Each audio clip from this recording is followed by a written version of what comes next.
haciendo ejemplos en algunos libros de la Escritura y usted sepa cómo se van a aplicar, cómo se van usando estas reglas en los distintos libros de la Biblia. Otros pueden ser antiguos testamentarios o nuevos testamentarios.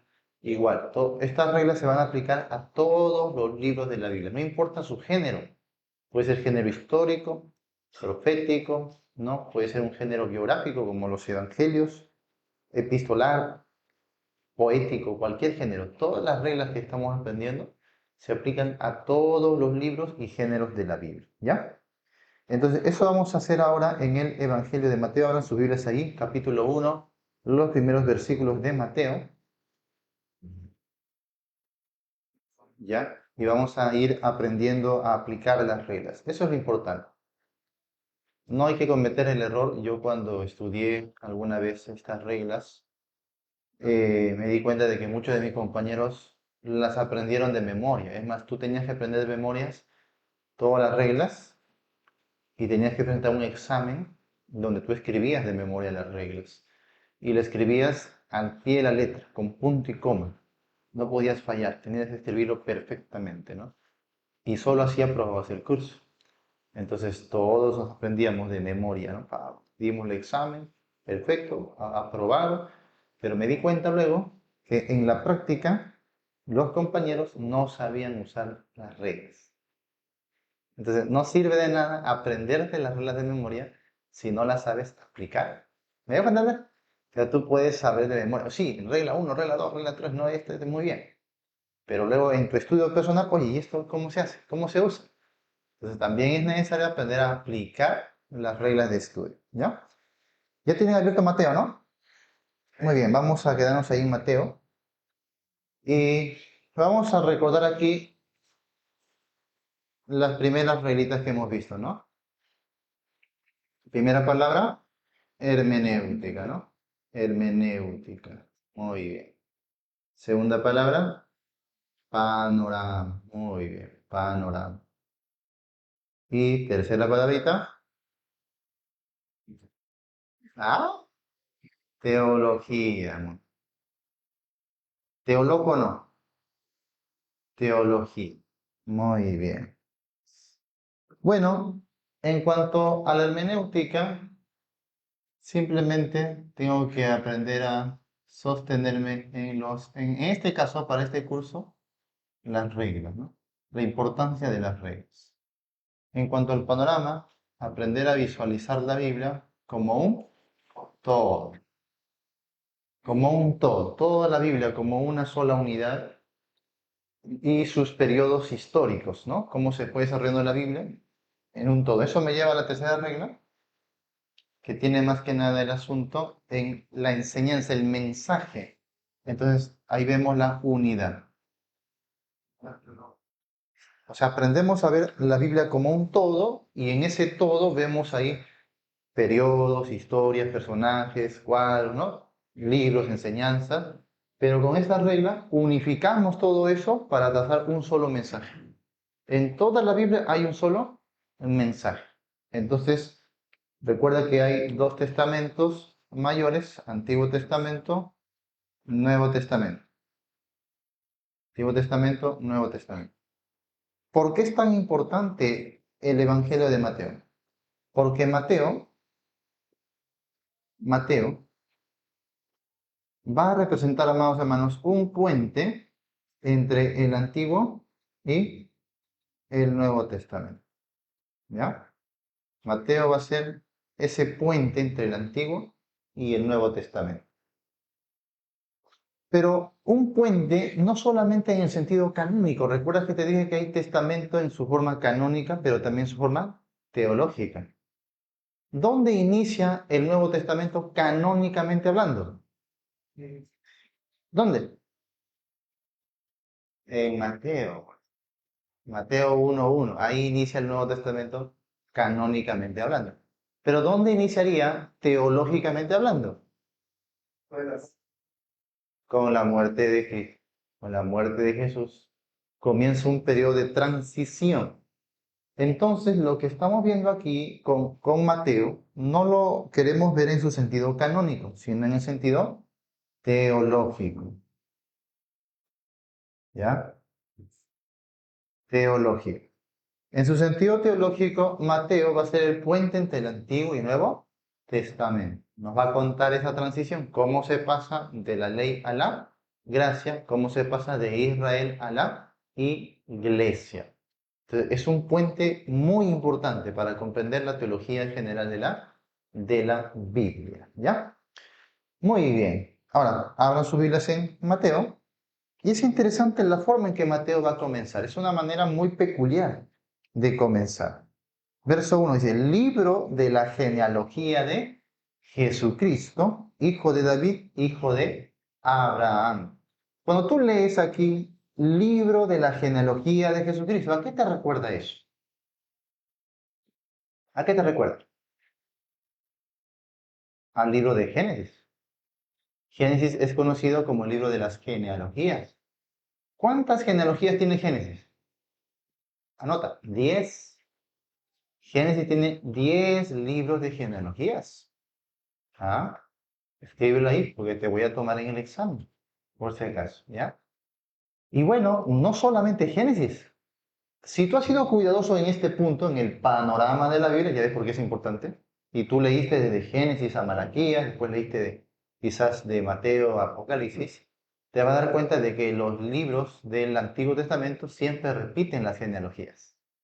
¿Te acuerdas? Hace un tiempo cuando empezamos aquí la obra, compartí el libro de Ruth. ¿Te acuerdas?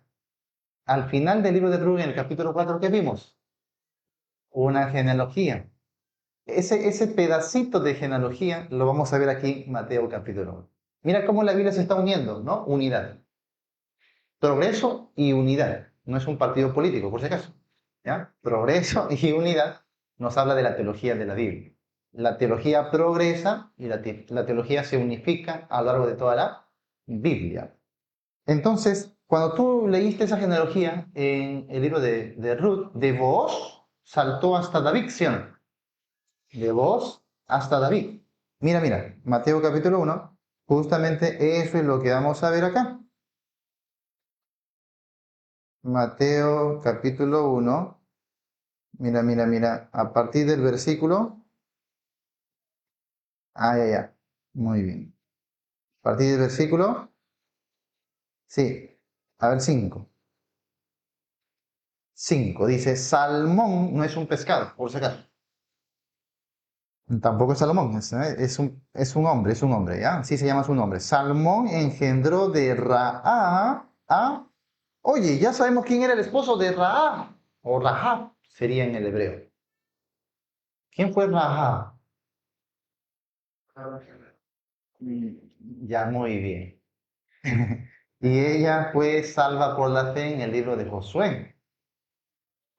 Lo que debieron decir es fue una cananea, ¿ya?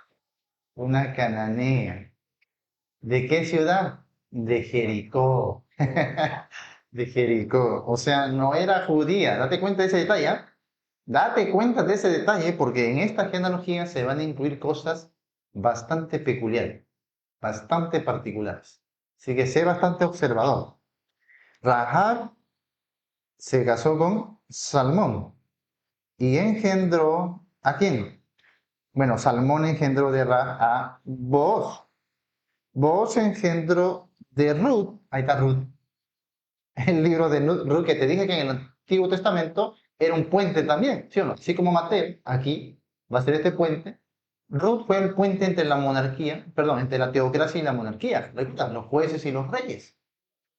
Para mantener ¿qué? La línea de sucesión davídica, ¿sí o no? Bueno, entonces dice ahí, engendró de Ruth a Obed y Obed a Isaí, Isaí engendró al rey David. Ahí está. ¿Con eso qué tengo que entender? Que toda la Biblia es genealógica, pero no es genealógica en el sentido genético o histórico, sino es genealógica en el sentido teológico. Porque si tú tratas de entenderlo de otra manera, ya sea científica, histórica, vas a tener problema luego de interpretación. Vas a entretenerte en los números y que hasta qué edad vivió y todo eso, y te pierdes el mensaje teológico. Recuerda, la Biblia es teología, hermano.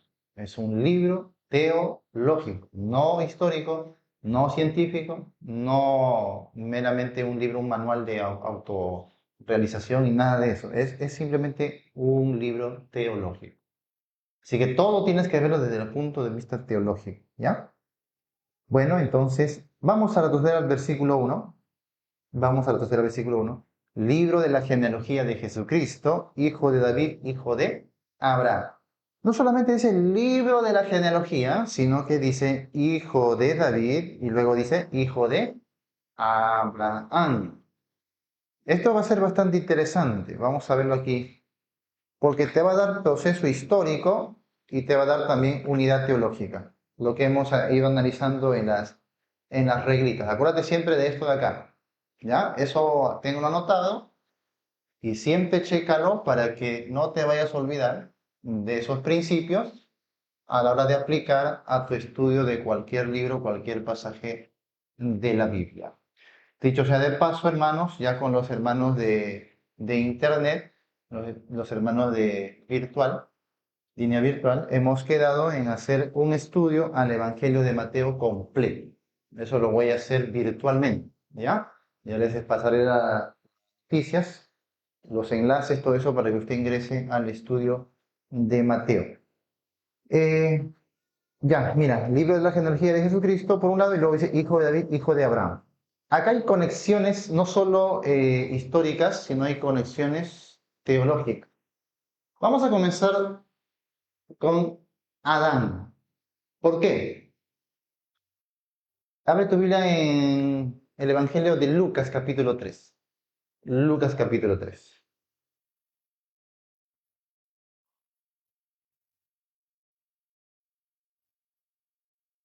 Bien. Y mira lo que dice a partir del verso 23. Acá vas a ver una diferencia entre la genealogía de Mateo y la genealogía de Lucas. Primero, que Mateo parte de atrás hacia adelante, ¿no? Del pasado hacia el presente.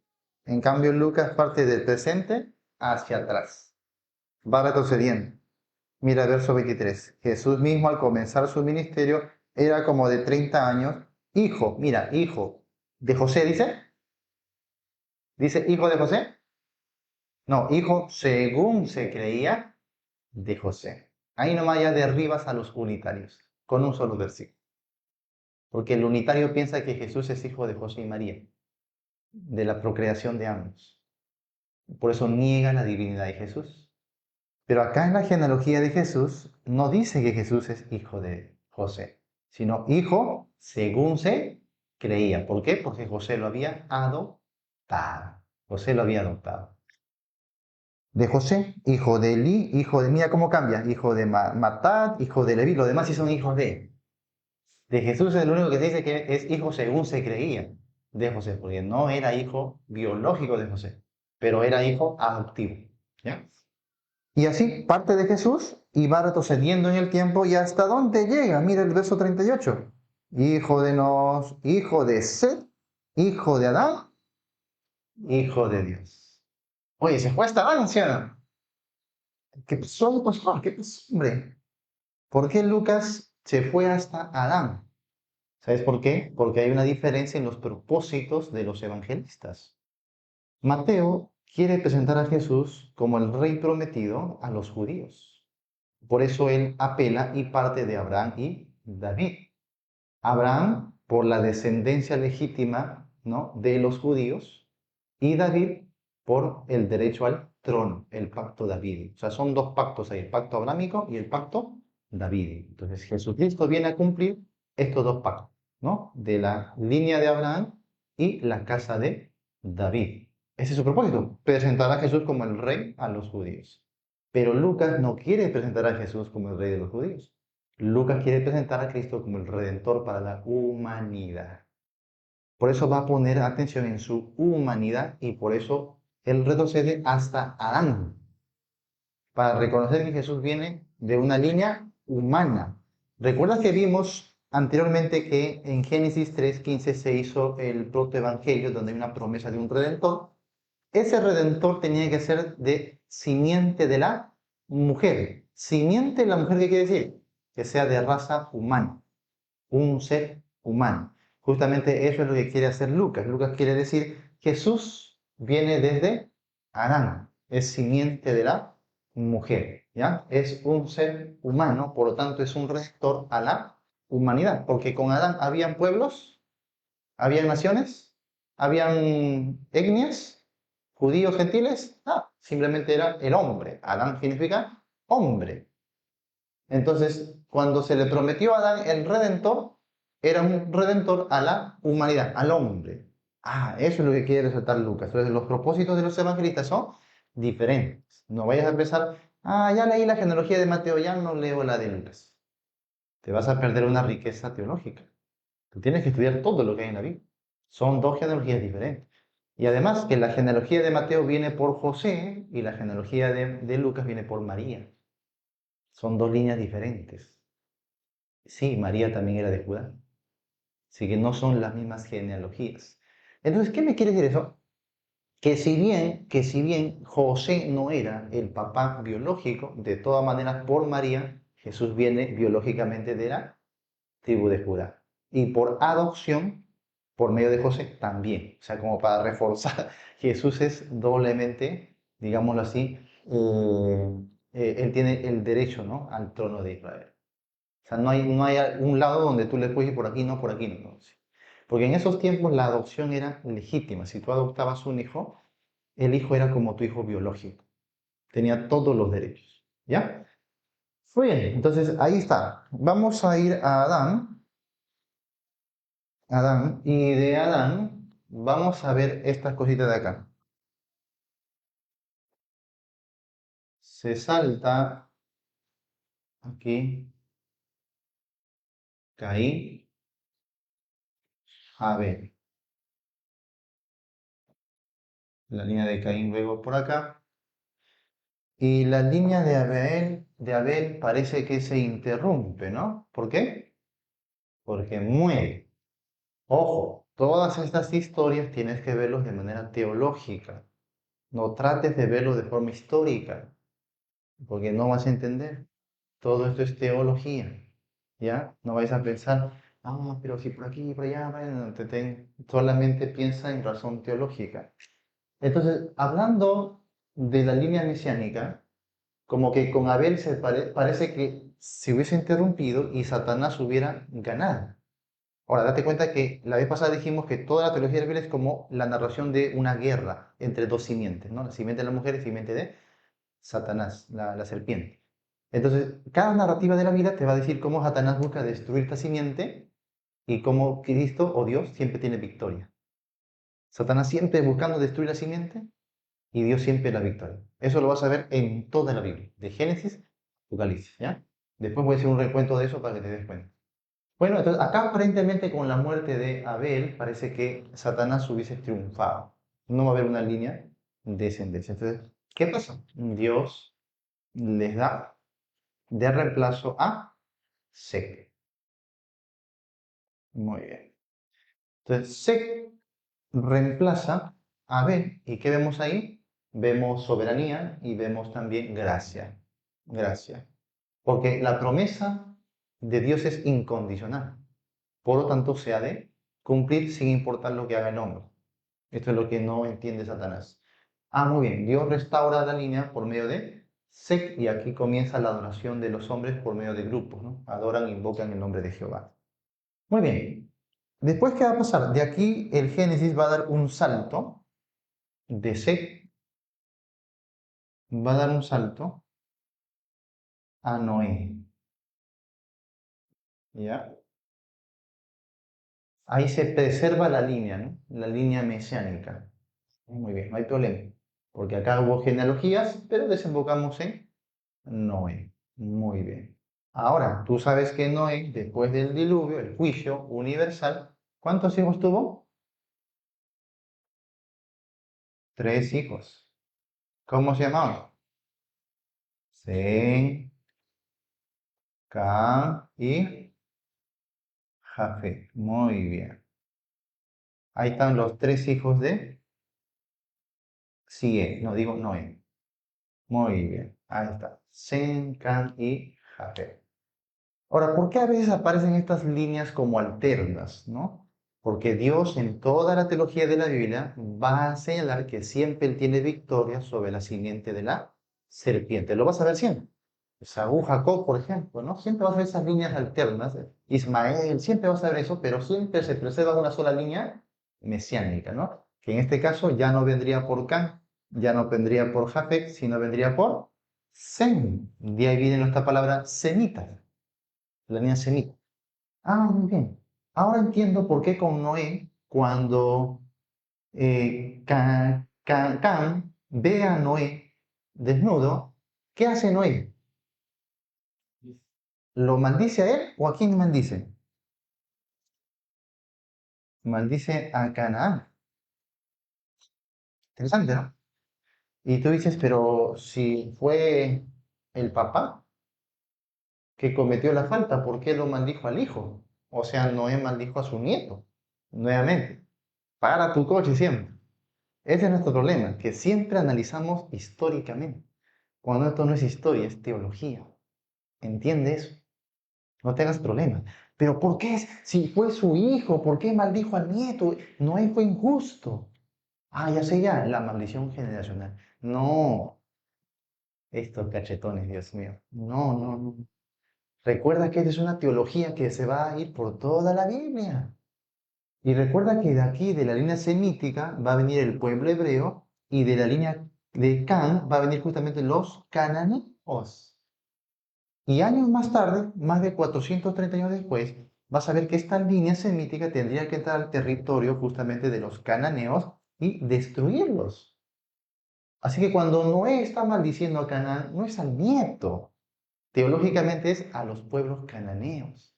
Porque recuerda que esto de aquí lo escribe Moisés en el tiempo del Éxodo. Esto no lo escribe, no vayas a pensar que lo escribe Noé, Abraham, lo escribe Moisés. Es una teología para el pueblo de Israel. Por eso cuando ellos entendieron esta historia, dijeron, ah, entonces vamos a estar a Canaán y vamos a tener que expulsar a los cananeos. Sí, porque Dios los ha maldito y ustedes tienen que entrar a esa tierra, o esa tierra es promesa para ustedes. ¿Entienden? Esa es la teología. Por eso te dije, no trates de ver esto como historia, porque si tú tratas de verlo meramente como un enfoque histórico, te vas a confundir un poquito. Pero si lo miras teológicamente, eso va a cobrar mayor sentido. Bien, entonces estamos en Zen, no es por Can, no es por Jafet, sino es por Zen. Muy bien. De Zen, la Biblia va a desembocar ¿en quién? ¿Ah? Bien, muy bien. Ahora, increíblemente, aunque algunos no se dan cuenta, es que originalmente Dios trató con Taré, pero Taré no hizo caso. Taré se quedó y no concluyó lo que Dios le había pedido. Interesante eso. Pero Dios obviamente no va a dejar su línea, no va a dejar su promesa, y entonces de Taré se va a desembocar en Abraham, el hijo de Taré. Bueno, en ese tiempo Abraham, ¿no? Que luego sería Abraham, motivo de la promesa.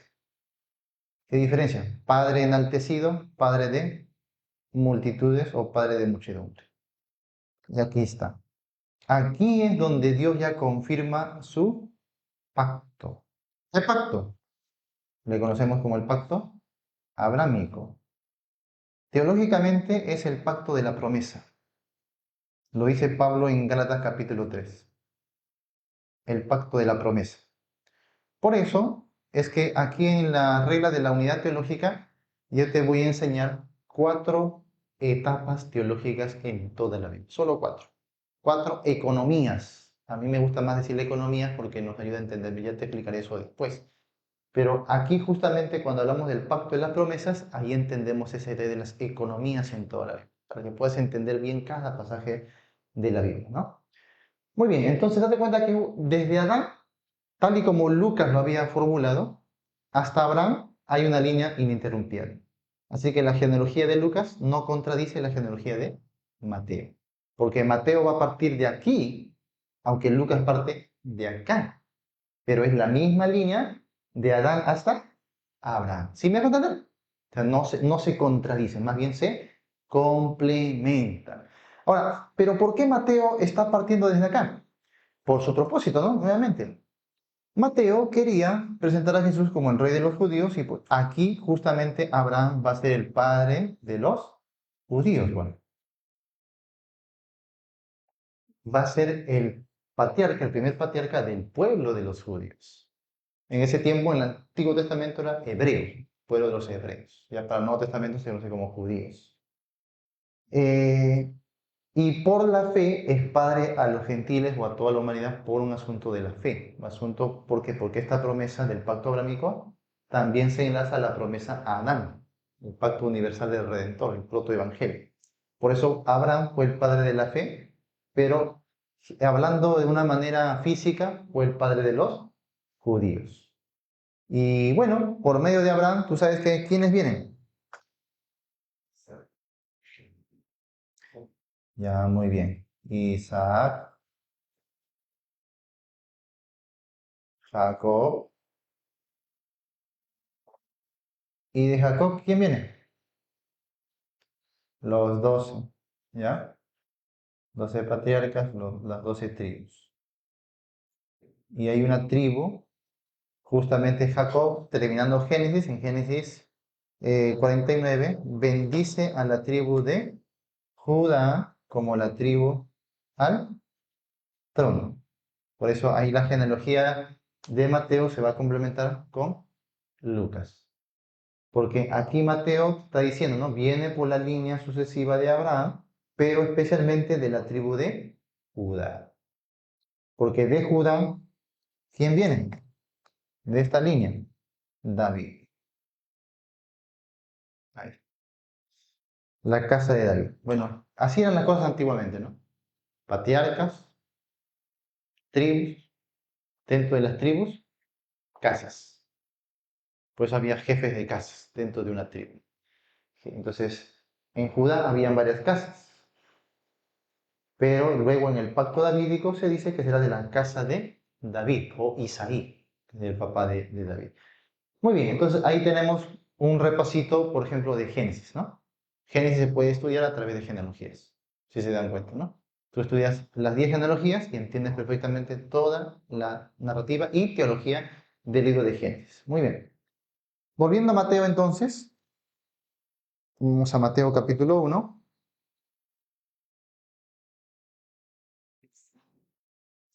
Ahí está, ¿no? Libro de la genealogía de Jesucristo, hijo de David, hijo de Abraham. Y ahí está, todo esto para entender lo que está proponiendo Mateo. La genealogía empieza en el verso 2. ¿Ya? Lean. Abraham engendró a Isaac. ¿Está? Abraham engendró a Isaac, Isaac a Jacob, Jacob a Judá y a sus. Date cuenta que discrimina de manera intencional a sus otros hermanos. Y pone su foco de atención en quién? En Judá. ¿Por qué? Porque Judá es mejor que sus hermanos. No, recuerda que es teología. No lo tomes de manera personal o histórica. Es teología. Entonces, se van sus hermanos. Se discrimina. Y se pone atención en Judá. ¿Ya? Jacob a Judá y a sus hermanos. Pero luego dice, verso 3, Judá engendró de Tamar a Par. Entonces, de los 12 hijos, se va a poner atención solo en Judá, porque por medio de Judá era la promesa al trono, justamente. Y por medio de Judá va a venir el pacto davídico. ¿Te das cuenta? Por eso dice, hijo de David, hijo de Abraham. Así va a desarrollar su genealogía el evangelista Mateo, ¿ya? Muy bien, la genealogía de Jesús, desde Abraham hasta José, el esposo de María, se organiza en 3 grupos de 14 generaciones, ¿ya? Por ejemplo, del verso 2, mira lo que dice hasta el versículo 11. Hasta el versículo 11, ¿qué dice? Josías engendró a Jeconías y a sus hermanos en el tiempo de la deportación a Babilonia. ¿Ve? Verso 12. Después de la deportación a Babilonia, Jeconías engendró a Salatiel, etcétera, etcétera. Y mira el último verso. De manera que todas las generaciones, desde Abraham hasta David, son 14. Desde David hasta la deportación a Babilonia, 14. Desde la deportación a Babilonia hasta Cristo, 14. O sea, Mateo va a ser muy estructurado en su genealogía. Va a dividir su genealogía en grupo de 14. 14 generaciones, 14 generaciones, 14 generaciones. Nuevamente, esto no lo tienes que entender de manera histórica. No trates de, a ver, voy a contar y va a ver si sale y todo. No, porque es teología. No es que efectivamente hubieron 14 clavaditos, sino que así lo está estructurando él. ¿Por qué 14? Para un judío, un número de perfección, un número completo, era el número 7. Y entonces los derivados de 7 también simbolizan algo completo y perfecto. 7 más 7 es 14. Entonces es como decir un tiempo consumado, un tiempo sumamente perfecto. Entonces va a dividir su genealogía en 3, ¿ya? Ahí vamos a poner atención, ya escribieron esto, ¿no? Entonces ahí vamos a poner atención cómo lo hace Mateo.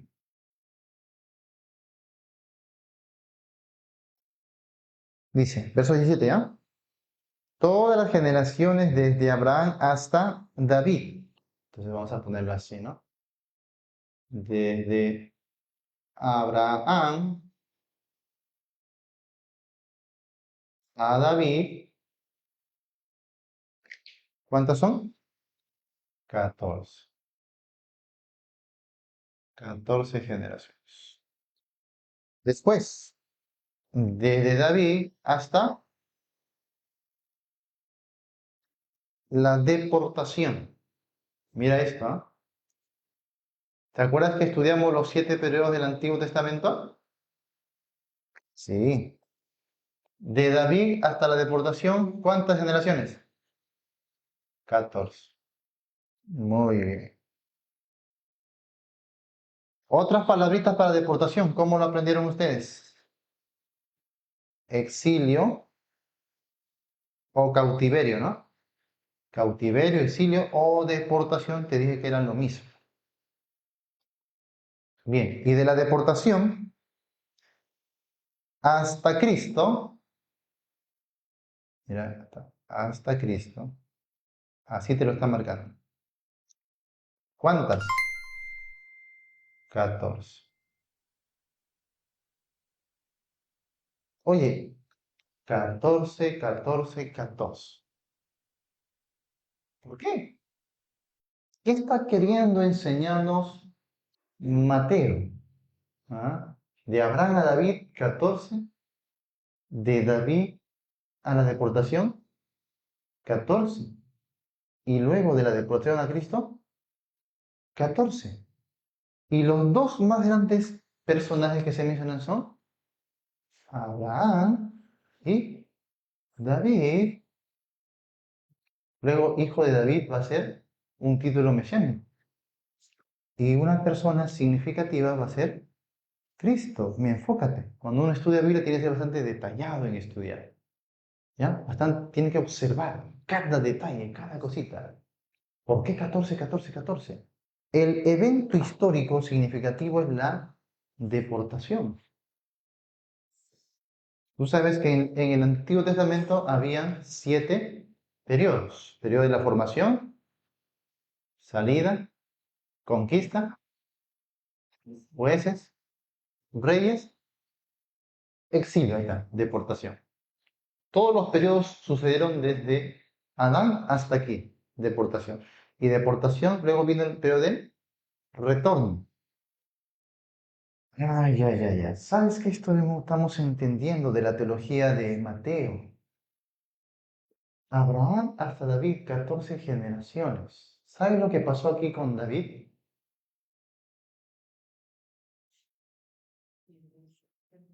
Aparente fracaso. Aparente fracaso.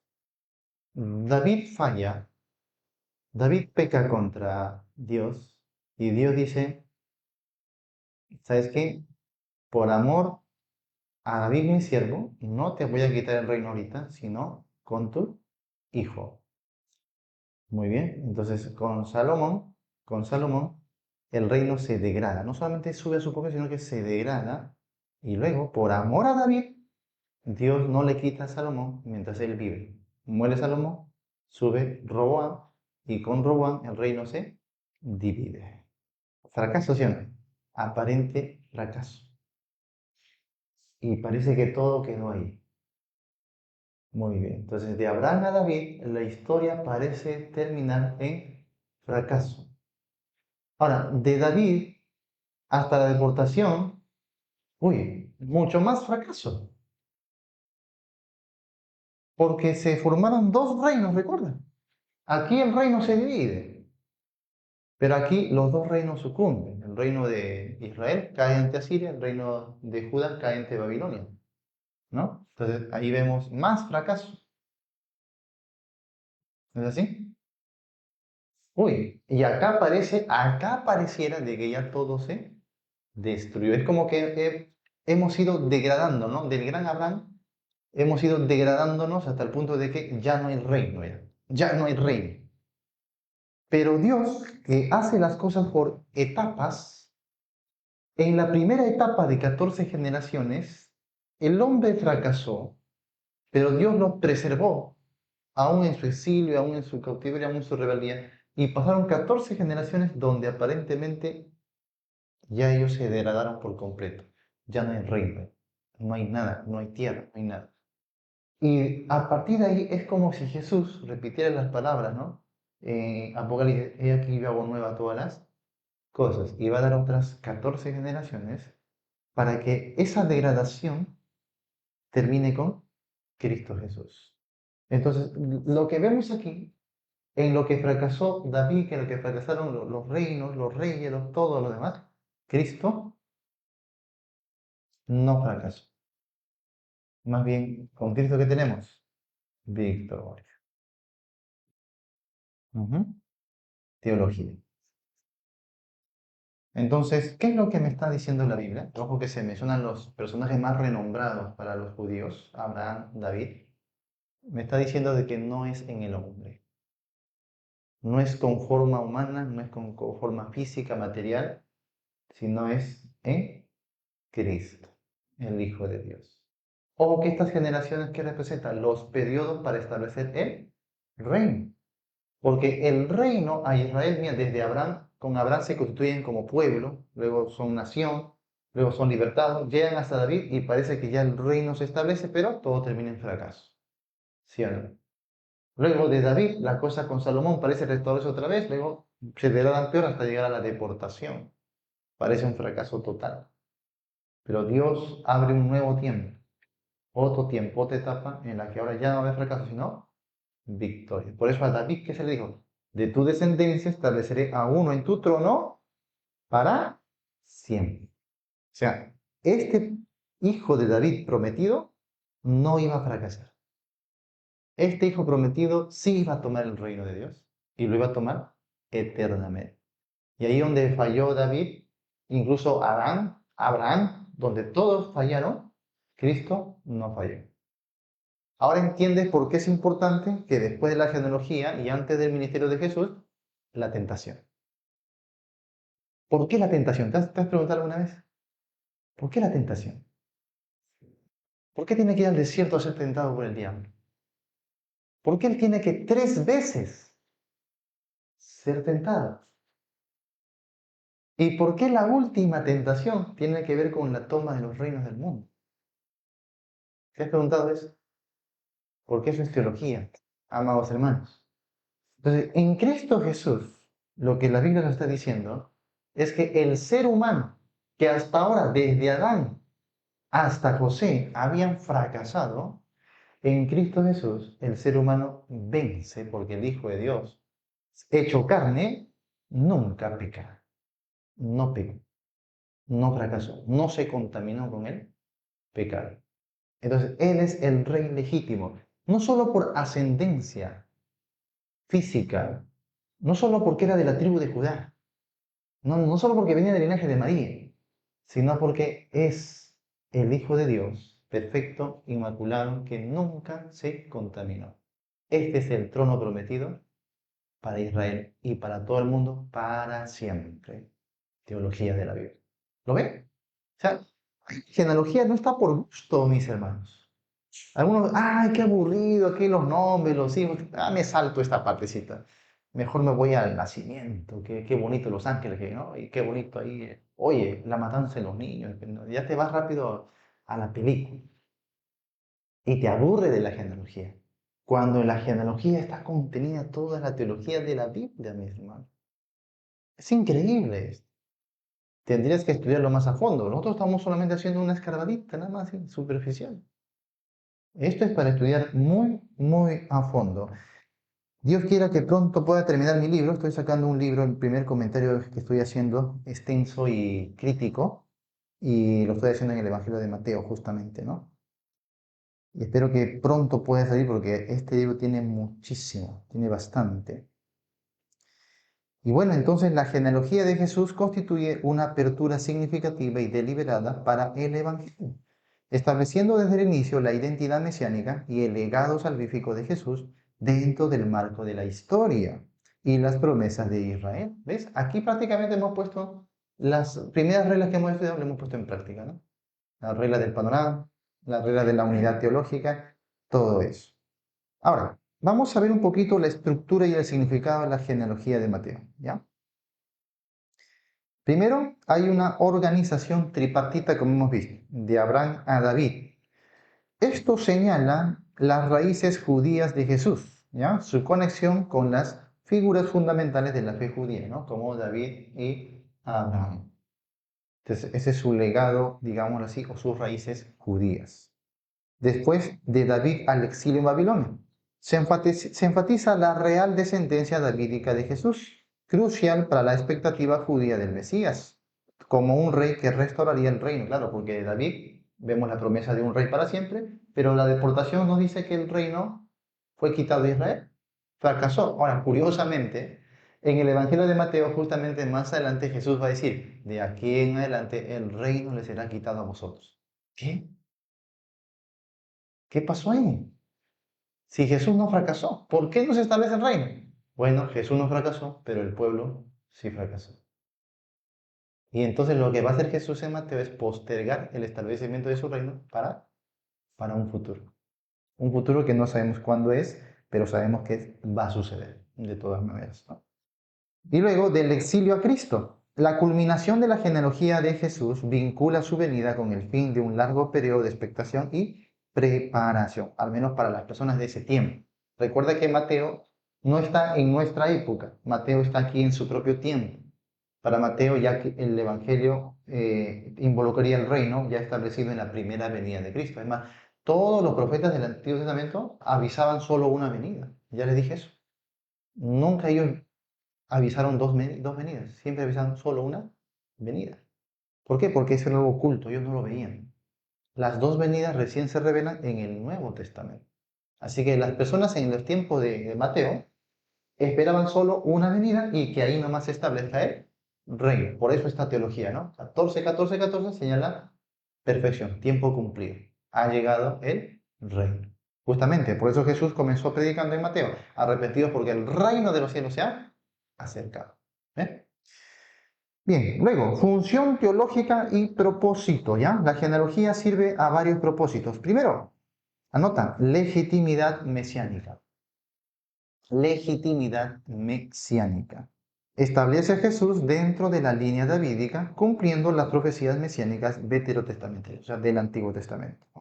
Legitimidad mesiánica. Número 2, universalidad de la promesa. Al comenzar con Abraham, Mateo subraya que la venida de Jesús es relevante para todas las naciones, no solo para Israel. ¿Por qué? ¿Recuerda cuando hicimos la línea de Génesis? Abraham se conectaba hasta Adán. Era un complemento de la genealogía de Lucas.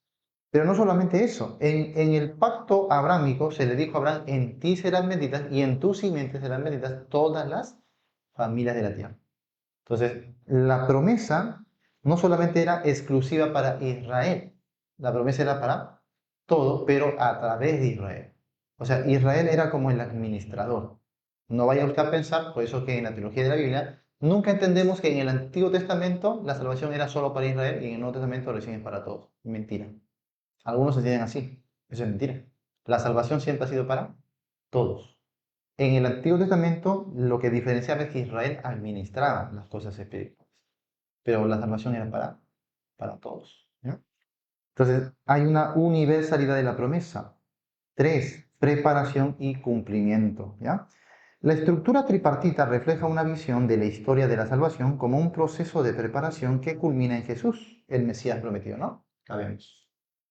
Tiempo, tiempo, se llega al fracaso aparente y luego hay otro tiempo de preparación, ¿no? Entonces, como que por medio de la estructura entendemos que Dios siempre ha tenido el control y los planes perfectos de Dios se van a llevar a cabo a través de Jesucristo. Eso es lo que entendemos, ¿no? Muy bien, ya vimos la conexión con Abraham, la conexión con David y el rol salvífico de Jesús. Hay algo importante también que vamos a rescatar aquí. Mira, vuelve al capítulo 1 de Mateo y vamos a ver algo interesante. Por ejemplo, en el verso 3 dice, Judá engendró de Tamar a Fares, número 1. Después de eso, en el verso 5 dice, Salmón engendró de Ra a Boz, número 2. Y ahí mismo, Boz engendró de Ruth a Obed, 3. 3. Luego, verso 6, Isaí engendró al rey David y el rey David engendró a Salomón de la que fue mujer de Urías, 4. Y al final, obviamente, se menciona a María, ¿no? Wow. En el verso 16. Jacob engendró a José, marido de María. ¿Cuántas mujeres se mencionaron? 5. ¿Y qué de raro tiene esto, pastor? En la época, amados hermanos, las mujeres nunca eran incluidas en las genealogías. Se contaban solamente varones. Y cada vez que se quería contar, por ejemplo, en la multiplicación de los panes, viste que dice que eran 5.000 hombres, ¿no? Y el evangelista añade, sin contar mujeres ni niños. Porque era así su forma de hacer las cosas. Pastor, qué machista. En tu tiempo se ve muy machista, ¿no? Pero en ese tiempo no, era lo normal. Entonces, cuando se hacían las genealogías, nunca se contaba ni se colocaba el nombre de mujeres, solo varones. Anda a ver la genealogía en el Antiguo Testamento, ¿no? Puros varones. Pero aquí va a ocurrir algo sorprendente. Por primera vez se está incluyendo mujeres. Recuerda que todo esto es teología. Ya luego el apóstol Pablo en el libro de Gálatas, cuando va a señalar la justificación por fe en Jesús, va a decir, ya no hay varón ni mujer. Interesantemente, ¿no? Porque eso es la teología de la fe, la teología del reino. Entonces se va a incluir aquí a 5 mujeres, Tamar, Raab, Ruth, la mujer de Urías, que es Bexabé, y María. Ahora, primero se va a romper los paradigmas, las convenciones normales que había en esa época. Dos, hay que entender que cada una de estas mujeres habían sido marginadas. No eran simples mujeres, sino que eran mujeres que para los hombres tenían dudosa reputación. Y eso todavía nos sorprende aún más, porque imagínate tú, hermano, si tú quisieras presentar una línea de alguien perfecto, santo, ¿mencionarías en su pasado escándalos, pecados graves, inmoralidad? ¿Mencionarías eso? Quizás no, y taparíamos eso. No. Solamente lo bueno, ¿sí o no? Lo santo, nada más. Pero en la genealogía del Hijo de Dios se presentan mujeres con muy dudosa reputación. Y las historias de ellas eran historias que avergonzaban a los demás, sobre todo a los judíos. Comenzando con Tamar. Vamos a poner así, Tamar, desafío y justicia. Tamar se aseguró un lugar en la línea de la descendencia de Judá mediante un acto de engaño. Ahora, no solamente es un acto de engaño, sino que es un acto inmoral, sexual. Todos saben la historia, ¿no? ¿O hay alguien que no sabe la historia? Alguno por ahí hay que no sabe la historia. Bueno, Tamar era la esposa de Judá. Judá, como no le daba descendencia y murió, según las leyes del levirato en aquella época, pues a ella tenía que dársele un hermano o un pariente cercano. ¿Para qué? Para que restaure el nombre de su marido muerto y ella tenga hijos y tenga descendencia. Pero su papá no le daba, o sea, su suegro, perdón, no le daba. Y entonces, ¿qué hizo ella? El suero Judá. ¿Qué hizo? Se disfrazó de una mujer ramera y tuvo relaciones sexuales con su suegro. Dios mío, es algo escandaloso, ¿no? ¿Cómo es posible? No, no, eso no se esperaría ver en una línea de alguien pues, que va a ser el santo, pues, ¿no? De Israel. Es algo escandaloso. Y encima con una mujer ramera, ¿no? Y al final ella está embarazada y Judá la iba a matar. Vamos a apedrearla, porque ¿cómo es posible de que ella haya resultado, mira, embarazada? Y cuando la iba a matar, ella sacó, ¿qué sacó?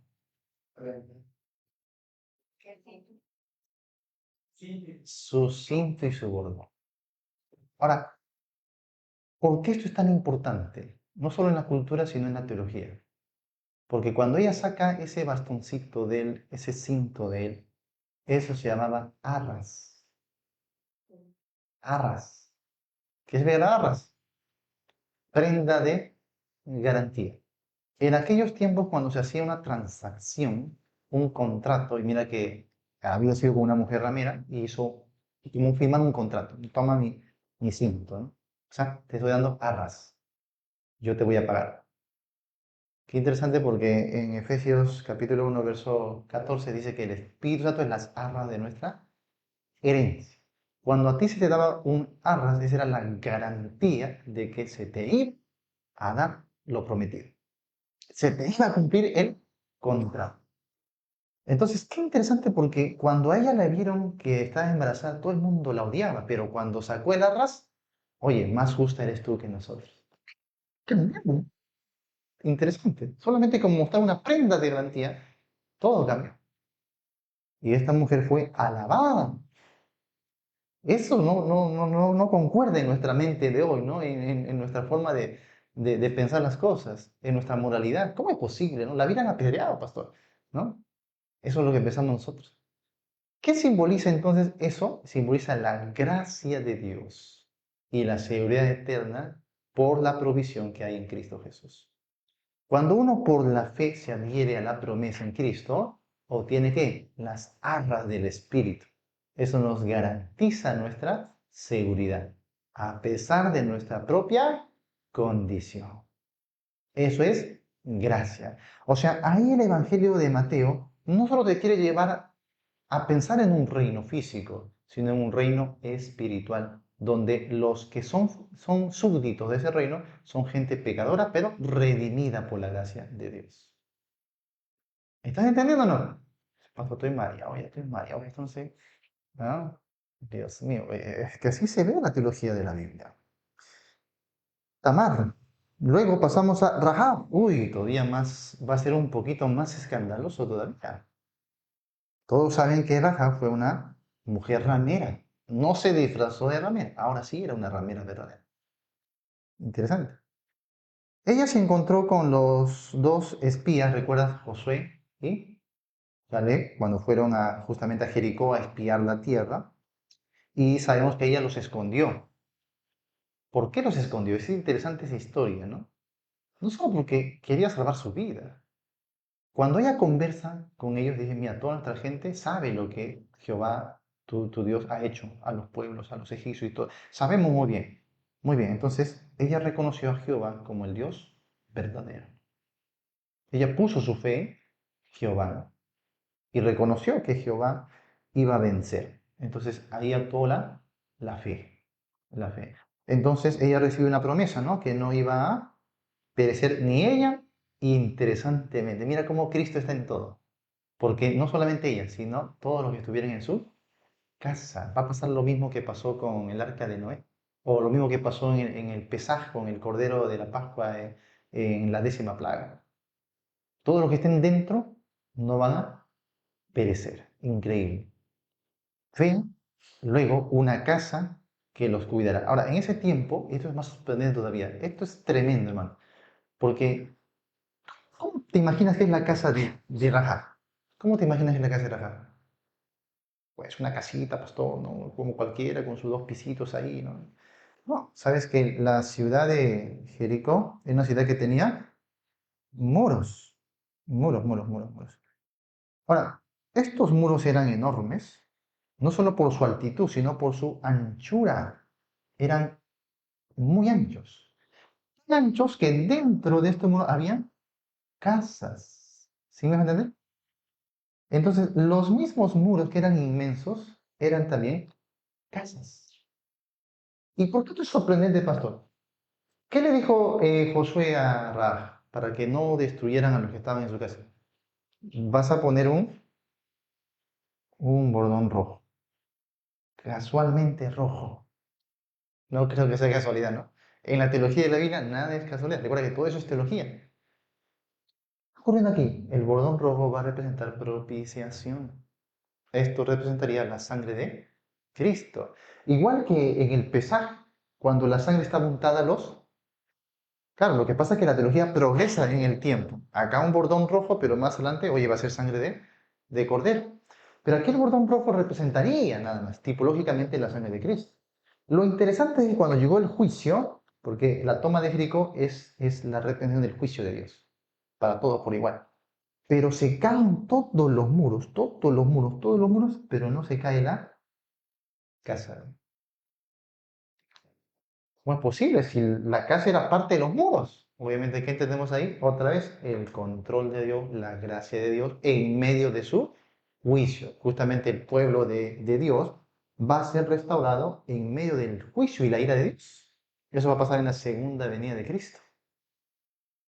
¿Mm? ¿Y cómo se va a establecer? Pues no solamente por una promesa de descendencia, sino por la fe. Por eso Jesús le dijo, y también Juan el Bautista le dijo, no penséis que porque son descendientes de Abraham, son hijos de Dios, no. Porque Dios puede levantar hijos de Abraham aún de estas piedras. Tenía que ser por la fe, o si no, van a perecer igualmente. ¿Ve? Ah, mira, toda la teología de la Biblia se va formando en una genealogía, hermano. Pero vamos entendiéndolo más y más. Y eso que solamente estamos repasando encimita nada más, ¿ya? A ver, después sigue Ruth, ¿no?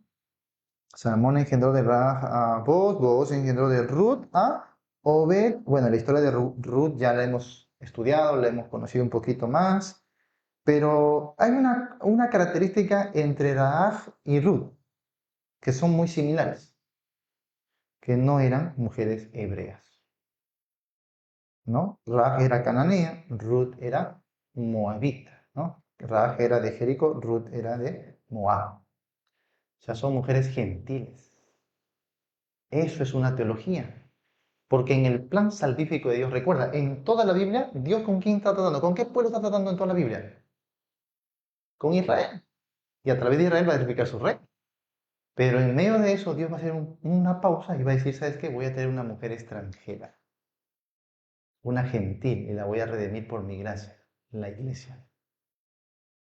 Esa mujer extranjera somos nosotros, amados hermanos, por la fe, ¿no? Eso ya estaba en los planes de Dios. No vayas a pensar que es una casualidad. Ay, como los judíos no lo aceptaron, Dios tenía que hacer otro plan, no sé, levantarse otro pueblo. No, nada pasó por casualidad. Todo ya estaba en los planes de Dios. Y ahí está Ruth. Esto nos enseña de la providencia de Dios, ¿no? Ruth, una moabita que decidió acompañar a su suegra israelita. Noemí, tras la muerte de su esposo, demostrando una lealtad y una fe excepcionales, y su historia contada en el libro de Ruth es un testimonio de amor, fidelidad y providencia divina. A través de su lealtad, Ruth se convierte en parte de la comunidad de Israel y eventualmente en bisabuela del rey David. No solamente aprendemos de la fe, de la gracia y que Dios levantaría un pueblo gentil que lo iba a redimir, sino también ahí vemos la línea davídica. Y se ve con más fuerza aquí con Ruth. Justamente porque dice Ruth, Boaz engendró de Ruth a Obed y Obed fue el padre de Isaí. Y ya todos sabemos quién es Isaí. porque la promesa mesiánica viene por el tronco de Isaí. Y ya sabes que eso se va a hablar en el libro de Isaías. ¿Ves cómo hay conexión entre los libros de la Biblia? Hay unidad en los libros de la Biblia. Si tú comienzas a estudiar así la Biblia, hermanos, vas a ver cómo vas a aprender muchísimo. Vas a despertar a mucho más al conocimiento de la Biblia, ¿ya? Entonces, la historia de Ruth también es bastante significativa. Gracia, gracia, y siempre en cada historia vas a encontrar gracia, gracia, gracia, ¿no? Después, Bexabé. Uy, otra historia escandalosa. Y todavía más, acá donde hubo fracaso aparente, ¿no? Dios de las tinieblas va a sacar una luz. Increíble lo que va a hacer el Señor, ¿no? Entonces vamos a ver, dice el verso 6, Isaí engendró al rey David. Ojo que no se menciona a sus hermanos, porque ya sabes, se va a mantener solo una línea. No quiero dar de todos los detalles. Y el rey David engendró a Salomón. Mira, ¿de quién? De la que fue mujer de... ¿Tú crees que esto es casualidad? Porque bien que pudo decir como los demás, el rey David engendró a Salomón y ya está, y Salomón engendró, ¿no? Pero ¿por qué tiene que añadir de la que fue mujer de Urías? Esto es escandaloso, mis hermanos. Si tú quisieras hacer la genealogía de un santo, no pondrías esto. Esto se pone de manera intencional. No es casualidad. ¿Ya? Bueno, sabemos la historia de la mujer de Urías, que remite a un episodio oscuro en la vida del rey David, su adulterio con Bexabé y el asesinato de Urías. Adulterio porque toma a la mujer que no le corresponde, habiéndole dado Dios muchas mujeres a él. Ojo, que date cuenta que Dios nunca lo condena por tener varias mujeres. Lo condenó por tomar una que no era de él. Increíble. Y después no solo la toma, sino que asesina a su esposo. Porque él piensa que echa la ley, echa la trampa, pues, ¿no? Ya si mato a su esposo, ya. Pero Dios lo tiene que descubrir. ¿Y qué va a esgrimir Dios con todo esto? La historia de la gracia. Increíble. La historia de Bexabé enfatiza el pecado y las consecuencias devastadoras del mismo, pero también la posibilidad de la gracia y la restauración. A través del nacimiento de Salomón, hijo de Bexabé, porque esto es lo increíble de todo, porque David tenía otras esposas, pero Dios provee la línea mesiánica por medio de la mujer que tomó de otro hombre. ¿Qué te parece esto, hermano? Algunos en nuestros corazones de repente sienten una contención, pero ¿por qué, pastor? Hubiese sido de una inmaculada, una virgen pura, ¿no? Porque así es nuestro corazón, ¿te das cuenta? Nosotros somos seres humanos, no entendemos la gracia y la misericordia. O sea, aquí se está diciendo que el reino del Mesías no solo era legítimo en el sentido biológico, mesiánico, ¿no? O teológico, sino que va a hablar de la gracia de Dios que acompaña ese reino. A través de la fe, los hombres pecadores tienen completa restauración. Completa restauración. Y donde el hombre fracasa, Cristo tiene victoria. A través de estas 5 mujeres, Dios nos va a enseñar muchísimo. El ser humano no la hubiese colocado acá. El ser humano ni siquiera lo hubiese puesto en la línea de sentencia, ¿no? Pero Dios sí.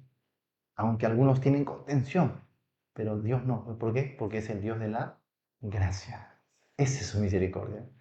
Hermano, si Dios restaura así, aún en la línea mesiánica, ¿crees que no te va a restaurar a ti? ¿Crees que no va a restaurar tu vida?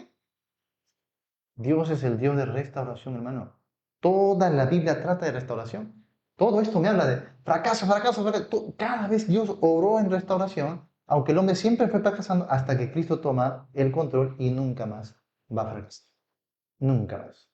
Restauración plena total. No solo como Israel, como nación y reino. Restauración de la vida, restauración del pecado, restauración total en la vida espiritual y la comunión con Dios, ¿no? Entonces, estas historias no solo revelan la gracia de Dios, que actúa a través de circunstancias improbables y personas marginales, sino que también subrayan un tema recurrente en la Escritura.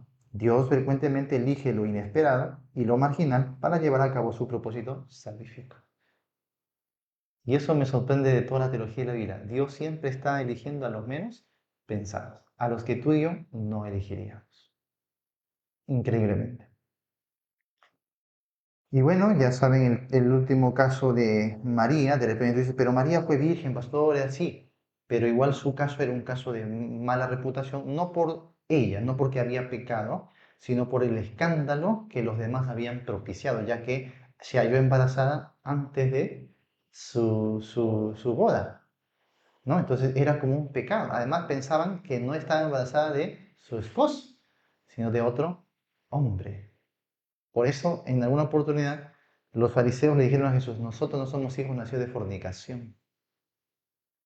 ¿Tú crees que le dijeron eso por casualidad?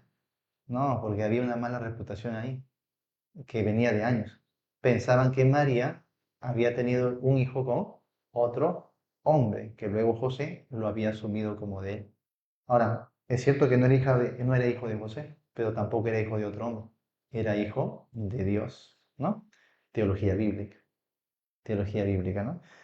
Bueno, amados hermanos, ahí tiene un pequeño ejemplo de cómo ir aplicando, ¿no? Cómo ir aplicando las reglas de estudio. ¿Sí? ¿Les gustaría aprender más reglas de estudio? ¿Cómo aplicar a cada pasaje de la Biblia? Ya no se pierdan entonces las próximas enseñanzas, ¿ya? Vamos a ir tomando ejemplos, otros libros, otros pasajes. Recuerda que el Evangelio de Mateo también lo vamos a estudiar virtualmente, ¿ya? Con todos en general, vamos a llevarlo a cabo. Pero ya entiendes por qué Mateo es tan importante para la teología general de la Biblia. Es muy importante. Si lo estudiamos bien, si aplicamos bien las reglas, entonces creo que vamos a aprender mucho más de lo que imaginamos, ¿ya? Bueno, y lejos de todo eso, hermanos, este estudio también nos trae un mensaje de esperanza, de restauración. Primero, siempre que fracasemos, Dios va a tener victoria.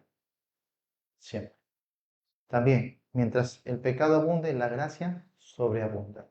Amados hermanos. En Cristo siempre hay perdón y siempre hay restauración. Tercero, la esperanza universal. Hermanos, vemos injusticia, vemos corrupción en los gobiernos, en la autoridad, ¿no? Pero Cristo traerá el verdadero reino de paz y justicia al mundo. ¿Qué hacemos? Nos aguardamos esa promesa. Mientras tanto, ¿qué hacemos? Anunciamos el mensaje a las demás personas, para que ellos también vivan con esa esperanza. La diferencia es que el mundo, mientras tanto, no va a cambiar, va a seguir siendo corrupto, ¿no? Las autoridades, los poderes, todo eso va a seguir existiendo. Pero aquel que recibe a Cristo y la esperanza del futuro reino, algo cambia en su vida, en su ser. La persona es completamente restaurada, vive en comunión con Dios y en su propia vida se manifiesta ahora el reino de Dios también espiritual. Y esta persona vive en un gozo, en una paz, ¿no? Vive bien, es una nueva criatura. Esto es lo que trae Cristo. Ahora el reino se está dando, pero solo de manera espiritual. Pero habrá un día donde el reino venga de manera física y visible. Y la iglesia, los que en este tiempo por la fe acepten a Cristo como Salvador, en aquel tiempo vendrán con Cristo a reinar a la tierra.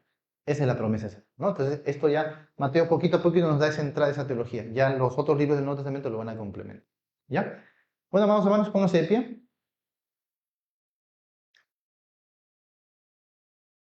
¿Cuántos se han identificado de repente con alguna parte de este estudio o con alguna de estas mujeres también? A veces hemos sido rechazados por los demás, marginados, ¿sí? Quizás también nos hemos sentido en el fracaso, pero entendemos que en Cristo hay victoria, siempre va a haber victoria y siempre va a haber restauración. ¿Cómo no acercarse al Señor? Aquí está mi vida, Señor, te la entrego, Señor, aquí está mi vida, mi bienestar, todo lo pongo en tus manos. Oh Señor, haz en mí tu propósito. No depende de lo que usted haya hecho, no se avergüence más de su pasado. Deje todo eso en la mano de Cristo. Dios le perdonó, le restauró, Dios quiere ahora usar su vida. Mira, si Él usó a estas mujeres con casos tan escandalosos, en la misma genealogía del Hijo de Dios, Dios también va a usar tu vida. No importa tu pasado, no importa lo que hayas hecho. En Él hay plena restauración. ¿Ya? Entonces, hoy ven a Cristo agradecido. Señor, gracias, porque ahora entiendo tu misericordia, entiendo tu gracia. Aquí está mi vida, Señor. Úsame. No voy a ser obstáculo, no voy a negarme. Confío en tu gracia. Ora, Señor. Te damos gracias, oh Dios, Padre nuestro. Gracias, Señor, por tu palabra y por todo lo que has hecho en la historia, Señor, para mostrarnos la luz de Cristo, para que hoy podamos ser tus hijos, para que disfrutemos de tu reino, Señor. Gracias, Padre Santo, porque eres maravilloso en el mundo y así también en nuestra vida y en nuestro corazón. Señor, restaura al caído. Levanta, Señor, su vida. Oh Padre, aquellos, Señor, que todavía tienen alguna culpa del pasado, Señor, en este momento te pido, Señor, que quites todo eso de su corazón, todo peso. Que sepa que en ti, Señor, hay completa restauración. Levanta su vida, Señor. Levántalo al servicio, a las buenas obras de Dios. Padre, sigue obrando en nuestras vidas, en nuestras mentes, en nuestros corazones. Abre nuestros ojos con entendimiento, Señor, con sabiduría del Espíritu Santo, para mirar las maravillas de tu palabra, Señor, para contemplarte ahí en cada página, Señor. Mirar a Cristo. Danos tu sabiduría, danos entendimiento en tu palabra, Señor. Escucha la oración de mis hermanos, oh Padre, te lo pido. Aquellos que vienen hoy quizás arrepentidos a reconciliarse con Dios. Aquellos que piden tu perdón, sabiendo que hay provisión, hay gracia abundante en ti, Señor. Oh, llénalos, Padre Santo. Sácialos, Señor. Restaura sus vidas. Aquellos, Señor, que hoy vienen agradecidos, quizás se han sentido indignos, se han sentido en el fracaso, pero hoy han entendido, Señor, que tu gracia es mayor que todo, mayor que nosotros mismos y nuestros pecados. Y confiamos en ti, Señor. Restaura esas vidas. Úsales, Padre, en tu reino. Úsales para darle tu gracia, de tu favor a tantas personas que también lo necesitan, Señor. Edifica tu obra en este lugar, oh Padre, pero también en cada vida, en cada hogar de mis hermanos. Atiende sus necesidades y dolencias, Señor.